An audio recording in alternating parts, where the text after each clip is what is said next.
आज के इस वीडियो में जो कि ह्यूमन ज्योग्राफी से रिलेट करता है, हम क्लियर करेंगे कॉन्सेप्ट को कि निश्चयवाद डिटर्मिनिज्म का कॉन्सेप्ट किस तरह से मानव को निष्क्रिय और एनवायरनमेंट या नेचर को डोमिनेंस करके प्रेजेंट करता है। दूसरा, हमारा जो एनवायरनमेंट डिटर्मिनिज्म है वो इससे डिफर कैसे करता है।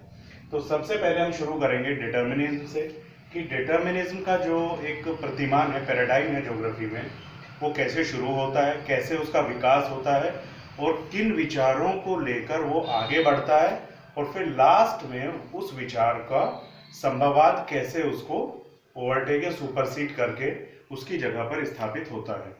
तो सबसे पहले हम लोग निश्चयवाद के बारे में जानेंगे, डिटर्मिनिज्म के बारे में जानेंगे।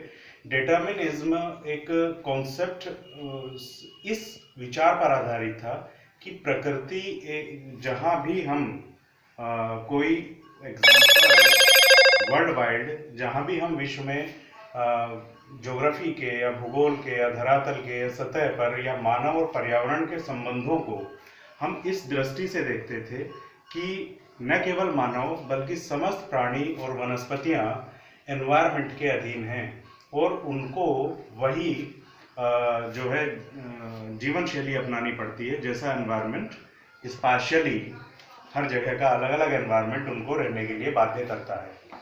तो ये थे शुरुआत में कि एनवायरनमेंट ही सुपरसीड करता है।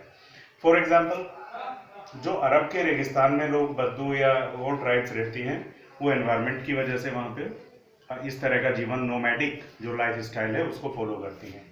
जो हमारे पिग्मीज हैं वो पेड़ों पे रहते हैं क्योंकि एनवायरनमेंट उनको फोर्स करता है, धरातल पर जीव जंतु और वहाँ का हाई मॉइस्चर्स, मॉस्किटोज और रेप्टाइल्स, इनकी वजह से उनको वहाँ पे रहना पड़ता है। तो इसके पीछे एनवायरनमेंट को देखते हैं।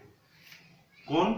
जो हमारे शुरुआत में ज्योग्राफर्स थे, ग्रीक थे, रोमन्स थे, जर्मन्स थे, उन्होंने जो भी परीक्षण किए, जो भी उन्होंने सर्वे किए, जो भी उन्होंने इंडक्टिव मेथड से, अनुभविक मेथड से, डायरेक्ट मेथड से ज्योग्राफी का अध्ययन किया, वो इसी एक कॉन्सेप्ट या इसी माइंडसेट के साथ किया कि एनवायरनमेंट कैसे बाकी को सुपरसीड करता है या प्रभावित करता है। उन्होंने कहीं भी मानव को इस तरह से स्थान नहीं दिया कि वो भी एक सक्रिय कारक है, या मानव जब एनवायरनमेंट के साथ प्रतिक्रिया करता है तो मानव भी अपनी एक्टिविज्म से, अपने विवेक से उसको कहीं ना कहीं प्रभावित करता है। तो इस चीज को उन्होंने कोई भी स्थान नहीं दिया। इसीलिए उनके इस तरह के स्टडी को, भूगोल की इस तरह के स्टडी करने के ढंग को हम निश्चयवादी या डिटर्मिनिस्टिक अप्रोच कहते हैं। इसके फिर आगे हम बढ़ते हैं, पिग्मीज को ऐसे देखते हैं, या मध्य एशिया में स्टेपीज में लोग, जो किर्गिज थे, उनका जीवन शैली था वो भी एनवायरनमेंट की वजह था क्योंकि वहाँ एग्रीकल्चर लैंड नहीं था, उनको भी पशुओं के साथ एक स्थान से दूसरे स्थान पे जाना होता था। ठीक इसी तरह से, या जिन क्षेत्रों में लोगों ने विकास किया था, दजला फरात की घाटी में या सिंधु घाटी में, यांगटीसी क्यांग की घाटी में, हमारे डार्जिलिंग के बेसिन में, तो जहाँ पर सभ्यताओं ने मैदान में विकास किया, जबकि वो विकास तो उन्होंने अपने विवेक से, अपनी स्किल से, अपनी टैलेंट से किया, लेकिन डिटर्मिनिस्टिक अप्रोच को मानने वाले जो ज्योग्राफर्स थे उन्होंने इसका भी श्रेय एनवायरनमेंट को ही दिया था।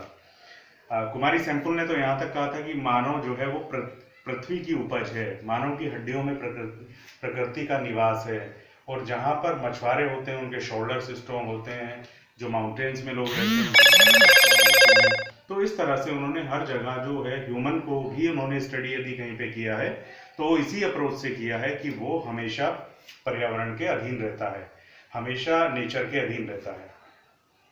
शुरुआत कहाँ से हुई थी? यूनानी ज्योग्राफर्स थे, हिकैटियस, हेरोडोटस, एनेक्सिमेंडर, जो भी यूनानी, हमारे टोटल यूनानी जो स्कूल था, उन्होंने ज्योग्राफी को के जो परीक्षण किए मेडिटेरियन के या ग्रीक के आसपास, वो इसी जो है विचार पर आधारित थे कि नेचर मानव को कैसे डोमिनेंस करती है। या तो उन्होंने नेचुरल चीज़ों का खाली अध्ययन किया, रिवर्स का, माउंटेन्स का, साइक्लोन्स का, एयर्स का, या फिर उन्होंने यदि कहीं मानव को स्टडी किया भी है तो वो इस अप्रोच से किया कि प्रकृति ने उसको कैसे प्रभावित किया। उन्होंने मानव के विवेक को या मानव के टैलेंट को, उसकी रचनात्मकता को कहीं कोई स्थान नहीं दिया जैसा उनको देना चाहिए था या नहीं देना चाहिए था, ये तो अलग है। फिर रोमन्स, अरब्स, जर्मन में Varenius, Kant, Humboldt, Ritter, Ratzel and Darwin, इन लोगों ने भी, अमेरिका में कुमारी सेम्पल और हंटिंगटन, ये सब डिटर्मिनिस्टिक अप्रोच को मानने वाले ज्योग्राफर्स थे।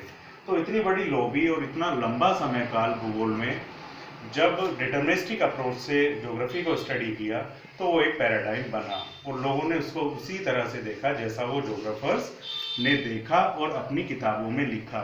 फॉर एग्जाम्पल जेस पीरियोडस लिखा गया और इराटोस्थोरीज का जो है ज्योग्राफी लिखा गया, ज्योग्राफी यूनिवर्सले जो वायरेनियस ने लिखा, और इसके बाद कांट का जो एक बड़ा ग्रंथ था वो एनसाइक्लोपीडिया था, स्ट्रैबो का एनसाइक्लोपीडिया था, वो भी इसी अप्रोच पे लिखा गया। कोस्मोस इसी अप्रोच पे था।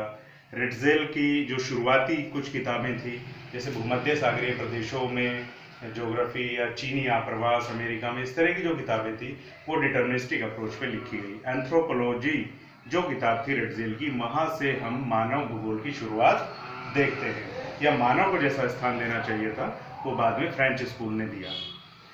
तो ये हमारा कॉन्सेप्ट था निश्चयवाद का। सभी ने इस दृष्टिकोण से ज्योग्राफी को स्टडी किया कि नेचर डोमिनेंस है और मनुष्य उसके अधीन रहकर अपनी जीवन शैली या जीवन व्यतीत करता है। अगर कहीं पे विश्व के उन स्थानों पे जैसे टुंड्रा रीजन्स हैं, डेजर्ट रीजन हैं, शीट डिजर्ट हैं, हॉट डिजर्ट हैं, तो उन रीजन्स में यदि विकास नहीं हुआ तो एनवायरनमेंट की वजह से नहीं हुआ, ये माना गया डिटर्मिनिस्टिक अप्रोच के लोगों ने। और यदि जैसे शीतोष्ण घास के मैदान थे या वेल्ड थे, डाउन्स थे, स्टैपीज थे, प्रेरीज थे, वहाँ पे यदि विकास हुआ तो वो भी एनवायरनमेंट की वजह से हुआ, उसका श्रेय भी मानव को नहीं दिया गया। तो ये डिटर्मिनिस्टिक अप्रोच था। अब हम शॉर्ट में थोड़ा सा देख लेते हैं किसको, शॉर्ट में देख लेते हैं एनवायरमेंटल डिटर्मिनिज्म। ये थोड़ा सा एक अलग टर्म हमें दिखाई देता है किताबों में भी, और एग्जाम में भी, एमसीक्यू में या रिटन में भी पूछ लिया जाता है कि एनवायरमेंट डिटर्मिनिज्म कैसे डिटर्मिनिज्म से डिफर करता है। तो एनवायरमेंट डिटर्मिनिज्म 1857 में डार्विन का एक बुक आया था जो काफी फेमस है, ओरिजिन ऑफ स्पीसीज। उसमें माना गया था कि एनवायरमेंट के अधीन वो लोग सर्वाइव करते हैं जो फिटेस्ट होते हैं, और जो वीक होते हैं वो एडेप्टेशन नहीं कर पाते हैं और उनको नष्ट हो जाना होता है। तो एनवायरमेंट डिटर्मिनिज्म इसी बेस पर आधारित था, जिसको रेटजेल ने ऑर्गेनिक स्टेट के रूप में और आगे बढ़ाया था। तो इस तरह से जो डिटर्मिनिज्म था वो एनवायरमेंटल डिटर्मिनिज्म से अलग था। एनवायरमेंटल डिटर्मिनिज्म की शुरुआत डार्विन ने की थी और व्यवस्थित ढंग से इसको जो शुरू किया था वो रेटजेल ने किया था। Thank you.